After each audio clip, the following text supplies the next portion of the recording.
My name is Honorable Emeka Nnamani, member representing Aba North and South at the Green Chambers. Okay, we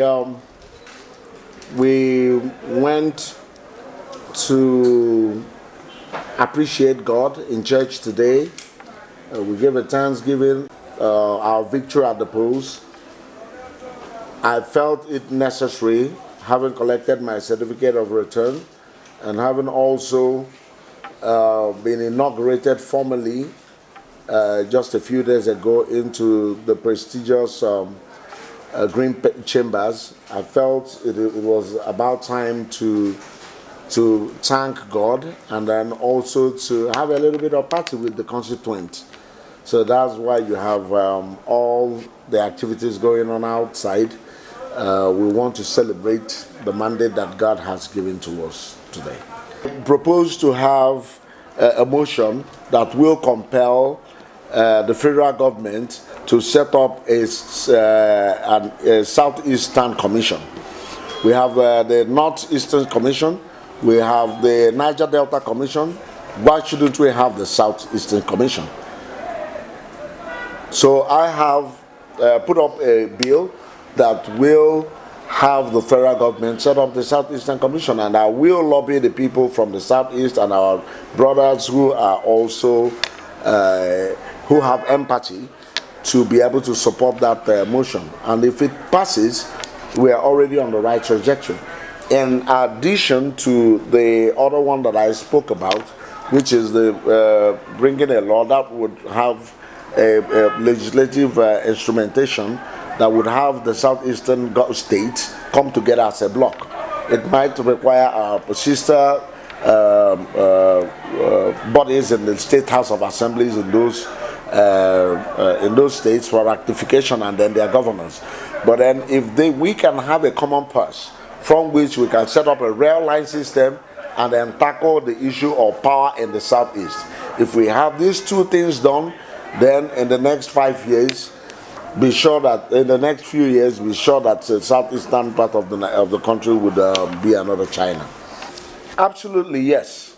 We enjoyed quite, because a lot of people were already tired of the norms and wanted change. And P2P was a symbol of change. He stood in the gap for the youths in particular and then the entire populace, Nigerian populace in general. He stood in the gap and represented the long-awaited change from the normal ways of doing things which has run Nigeria aground economically and socially. And he represented that change, and it affected all of us, no doubt about that. I give him some credit, yes. Even though it was tedious because I was particularly up against a structure which I built. I built the ABGA structure. I sponsored the ABGA structure for over 8 years, single-handedly in this constituency. So it was like walking against my own machinery. And by the grace of God, we came out tops. So there is no doubt about having benefited from the Obi way. And of course, from the entire lineup with Dr. Alex Oti there, and then myself, I come with a certain degree of pedigree, and it also played out, because it's not everybody who enjoyed the obedient wave in LP that won. I mean, we also lost in some places, so that's to some extent you can personalize it, but to a larger extent, yes, the obedient wave was quite significant. Well, I have to answer that emphatically, absolutely, and profoundly, that I have no such ambitions as at today.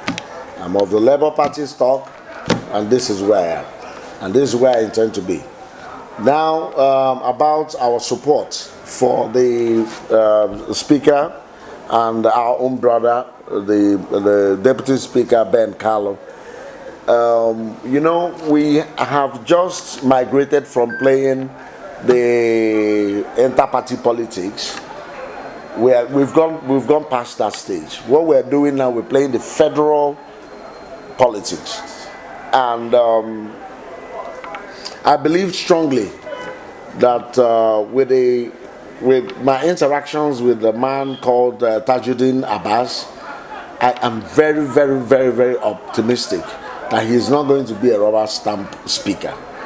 And then having our own very own brother, Ben Carlo, from Abia State as deputy, completely positions us in the right direction.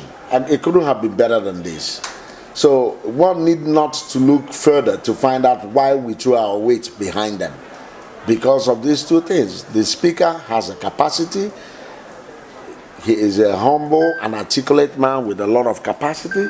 Then his deputy also has, of course, his history, how he started, and then how he became spokesperson for the House. And then I believe that both of them is both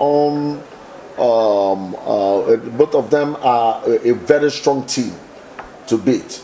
So that is why, after our due consultations, before we supported them, we consulted with the party, we consulted with our principals in the party, and they were fine with our playing the national politics, so to speak. Thank you. Is that I would lobby and see that either NDDC or FEMA would be made to set up a flyover at Obo Hill. That flyover is a major, the absence of that flyover is the major reason why there is always accident on that road. Because the slope at that river area makes it almost impossible for vehicles that have hydraulic or air-based braking system to operate well. By my estimate, over 60 people have lost their lives there in the past 5, 6, 7 years. And over 300 other people have directly or indirectly been relieved of their livelihood by the closure of the market, which was an economic subsistence area for certain families. So the market was removed because the former government was bereaved of ideas on how to tackle the problem itself. So what they did was simply to walk around the problem without even solving the problem. So they shut down the market, and it affected families, and each trader has dependents. So if you check the people directly and indirectly affected, you would find out that thousands of people were affected by that singular move of removing the market. So we're going to change that. We're going to do the proper thing, which is to attract, that's a federal road.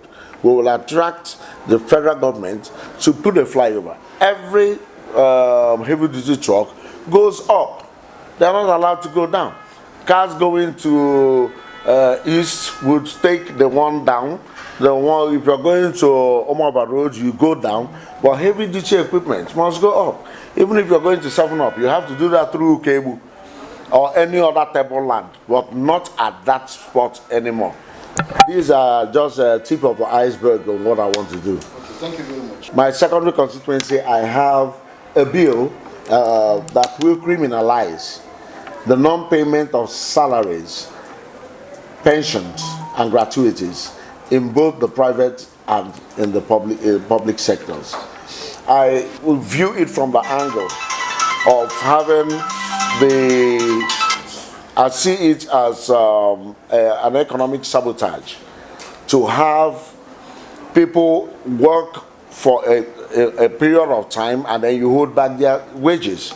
Because if there is no money in circulation, the economy suffers. So we cannot be busy fighting those who are stealing oil at the Niger Delta, and we brand them as economic saboteurs, and then governors are getting away with having to owe salaries. That is the greatest economic sabotage. And I would challenge that as soon as we get started with the plenary. Yes, I believe that my principal already has hands on deck to recreate and reposition the way things were being run here.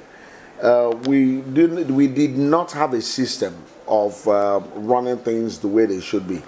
That was why a lot of people could walk up to the government in the past and then buy, let me say, pay upfront for certain ticketing and other things that are supposed to generate revenues. And then people buy and then pay the government off. And then it's up to them to run it the way they wanted to do. Now it's going to be different because the government will be taxing those things directly, and the entire exercise is going to be systemized. So if it is systemized, you wouldn't need to have touts and all sorts of miscreants getting involved. Then from my own part, I have a vocational package that should be able to reabsorb these people so that they would be able to learn some kind of skills and then be able to cater for themselves and their families, because the Abodo system is entirely gone. Everything will be systemized. Absolutely up to the electorate to decide if I have done enough, and I will do more than any other person had ever done in the past. But then I will not appropriate the right to a second tenure to myself. It still completely and absolutely depends on the electorate. And I believe that by the grace of God, if the need be for them to call me to serve them for a second time, if I'm in good health and a good state of mind, by the grace of God, I will accept that.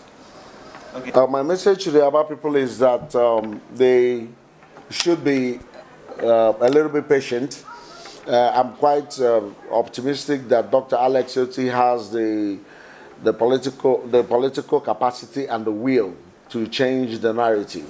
And I believe that with the team that has been put in place right now, which has a lot to do with God's own plan for the state, I believe absolutely that Aba has finally gotten a chance to return to its original trajectory when it was headed and nicknamed the Japan of Africa. I am sure that people are very confident and their hopes are quite high, but a little bit of patience should also be applied, because there's a heap of filth due to mismanagement of the state, due to misappropriation of funds, due to lack of infrastructure, due to so many other socioeconomic factors which has to be addressed. And to address these things is not going to be overnight.